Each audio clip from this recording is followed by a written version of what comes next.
पहले जौनपुर, फिर आजमगढ़ और अब गाजीपुर के साथ साथ चंदौली। ये उन शहरों के नाम हैं जहां अखिलेश यादव ने चुनावी रैलियां की और उन रैलियों में न सिर्फ भीड़ बेकाबू हो गई बल्कि भगदड़ तक मच गई।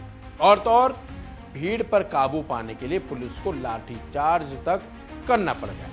अब इसे अखिलेश यादव की फैन फॉलोइंग कहें या फिर भीड़ पर काबू न पाने के लिए प्रशासन को घेरें, इसे लेकर सवाल उठ रहे हैं और उठने भी चाहिए। नमस्कार, आप देख रहे हैं वन इंडिया हिंदी और मैं हूं आपके साथ प्रशांत रोहिला। भीषण गर्मी और ऊपर से लोकसभा चुनाव के लिए प्रचार प्रसार।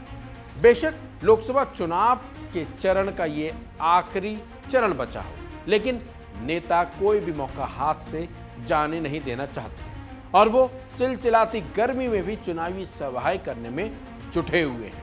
जहां एक तरफ नेता भीषण गर्मी में चुनावी सभाएं कर रहे हैं, तो इस गर्मी में नेताओं को देखने के लिए भीड़ भी भयंकर आ रही है। बात अगर समाजवादी पार्टी की चीफ की करें, यानी कि अखिलेश यादव की करें, तो चुनावी रैलियों में अखिलेश यादव की एक झलक पाने के लिए उनके समर्थक न सिर्फ बेकाबू हो रहे हैं बल्कि पानी की टंकी के साथ साथ रेलिंग तक तोड़ दे रहे हैं और उन पर चढ़ भी जा रहे हैं। इसके अलावा अखिलेश यादव के समर्थकों ने तो सुरक्षा व्यवस्था में लगाई गई लोहे की रेलिंग तक गिरा दी और कुर्सियों को भी छोड़ा नहीं बल्कि कुर्सियों को भी तोड़ डाला और सपा कार्यकर्ताओं को रोकने में पुलिस भी फेल हो गई।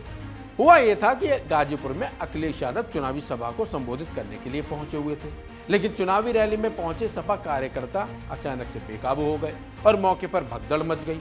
बल्कि सुरक्षा व्यवस्था के लिए लगाई गई लोहे की रेलिंग भी सपा कार्यकर्ताओं ने गिरा दी।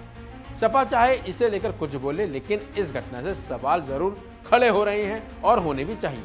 हालांकि गाजीपुर में बैरिकेडिंग के चलते बेकाबू पार्टी कार्यकर्ता मंच तक नहीं पहुंच पाए, लेकिन इसी बीच कई समर्थक मीडिया गैलरी, टेंट के खंभे और पानी की टंकी पर चढ़ गए। एक दूसरे के ऊपर चढ़कर अखिलेश को अपना चेहरा दिखाने की मानो होड़ सी लग गई और कई जगह रेलिंग तोड़ दी गई। सपा नेता पानी की टंकी और टेंट के खंभे से लोगों को उतरने के लिए बोलते रहे, अपील करते रहे, लेकिन कोई मानने को राजी नहीं था। कोई उतरा भी नहीं पानी की टंकी से, बल्कि वहीं से समाजवादी पार्टी के झंडे लहराते रहे। सपा नेताओं पर इस हंगामे पर गजब बयान सामने आ भी रहे हैं। सपा नेताओं के मुताबिक 1 लाख से ज्यादा भीड़ थी अखिलेश यादव को सुनने और देखने के लिए। लोग आतुर थे। कुछ कार्यकर्ता बैरिकेडिंग की तरफ जा रहे थे जिन्हें रोक दिया गया था। ये कहना समाजवादी पार्टी के एक बड़े नेता का।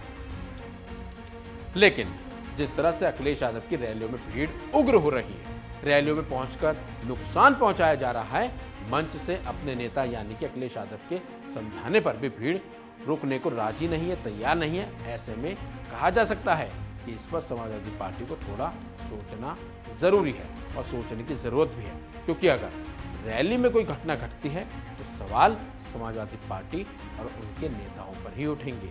बेशक वो बाद में सफाई देते रहें, बयानबाजी देते रहें, लेकिन हाँ, इसके साथ साथ सवाल प्रशासन में भी उठते हैं कि वो इतनी भीड़ होने के बावजूद व्यवस्था चाक चौबंद क्यों नहीं कर पाई। फिलहाल इस खबर में बस इतना ही। अपडेट्स के लिए बने रहिए वन इंडिया हिंदी के साथ।